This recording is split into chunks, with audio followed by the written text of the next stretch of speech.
Assalamualaikum warahmatullahi wabarakatuh. Perkenalkan, nama saya Anwar Hakim Lubis dengan NPM 2321020017 dari kelompok 1 pada mata kuliah Hukum Acara Perdata dan Peradilan Agama yang diampu oleh dosen Pak Dr. Muhammad Irfan, SHIM SC. Pada kesempatan kali ini saya dari kelompok 1 ingin mereview makalah dari kelompok 2, yaitu yang berjudul tentang surat kuasa dan surat gugatan. Yang pertama yaitu surat kuasa. Surat kuasa dalam hukum acara perdata adalah surat yang merupakan dokumen tertulis yang berfungsi memberikan kewenangan yang dari pemberi kuasa kepada penerima kuasa untuk melakukan tindakan hukum tertentu. Dalam konteks hukum acara, surat kuasa memiliki peran penting karena memungkinkan pihak yang berperkara di pengadilan untuk diwakili oleh kuasa hukumnya.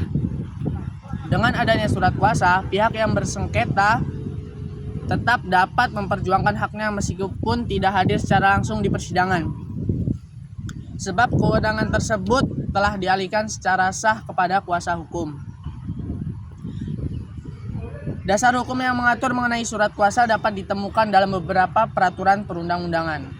Salah satunya terdapat pada pasal 1792 Kitab Undang-Undang Hukum Perdata, menegaskan bahwa pemberian kuasa merupakan sesuatu perjanjian yang melahirkan hubungan hukum antara pemberi kuasa dan penerima kuasa.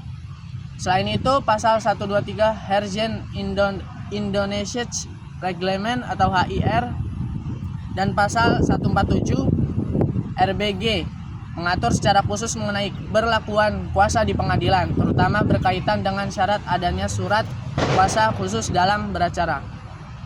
Ketentuan lebih lanjut juga terdapat dalam Undang-Undang Nomor 18 Tahun 2003 tentang advokat yang memberikan legitimasi kepada advokat sebagai penerima kuasa dalam mendampingi klien di persidangan. Serta peraturan Mahkamah Agung Nomor 3 Tahun 2018 tentang administrasi perkara di pengadilan secara elektronik atau e-court yang mengakomodasi penggunaan surat kuasa elektronik dalam proses peradilan modern. B. Fungsi dan kedudukan surat kuasa di pengadilan. Surat kuasa dalam hukum acara memiliki fungsi yang sangat penting bagi kelancaran dan legitimasi proses peradilan. Pertama, surat kuasa berfungsi sebagai sarana representasi atau perwakilan pihak berperkara. Melalui surat kuasa, pihak yang bersengketa tidak perlu selalu hadir sendiri di persidangan karena kewenangannya telah dialihkan secara sah kepada penerima kuasa. Dalam hal ini, advokat atau kuasa hukum. Hal ini memberi kemudahan terutama bagi pihak yang secara teknis, waktu maupun pemahaman hukum tidak mampu mengurus perkaranya secara langsung. Selanjutnya yaitu surat gugatan. Surat gugatan merupakan instrumen utama dalam hukum acara perdata yang menjadi pintu masuk suatu perkara ke pengadilan. Secara definisi, surat gugatan adalah permohonan tertulis yang diajukan oleh penggugat kepada pengadilan yang berwenang untuk menuntut haknya terhadap pihak tergugat.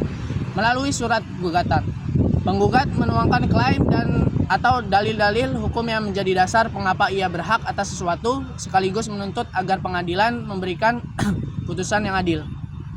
Dengan demikian, surat gugatan tidak hanya berfungsi sebagai dokumen administratif, tetapi juga sebagai representasi formal dari konflik hukum yang akan diperiksa dan diputus oleh hakim.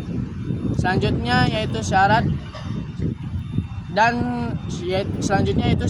dan contoh surat gugatan. Agar dapat diterima dan diproses oleh pengadilan, surat gugatan harus memenuhi syarat-syarat tertentu yang memenuhi syarat formil dan syarat material. Syarat formil berkaitan dengan aspek administratif dari surat gugatan. Surat gugatan wajib ditulis dengan jelas dan sistematif agar mudah dipahami oleh hakim maupun pihak tergugat. Selain itu, identitas para pihak harus dicantumkan secara lengkap. Mulai dari nama, alamat, pekerjaan, hingga domisili hukum masing-masing, sehingga tidak menimbulkan keraguan mengenai siapa yang terlibat dalam perkara tersebut. Surat gugatan juga harus ditandatangani oleh penggugat sendiri atau kuasa hukumnya yang sah berdasarkan surat kuasa khusus. Tanpa pemenuhan syarat formil ini, surat gugatan dapat dinyatakan cacat formil dan berpotensi ditolak. Oke, cukup sekian review makalah yang dapat saya sampaikan. Kepada Allah saya mohon maaf bila ada salah kata, saya mohon ampun. Wabillahi taufik wal hidayah. Wassalamualaikum warahmatullahi wabarakatuh.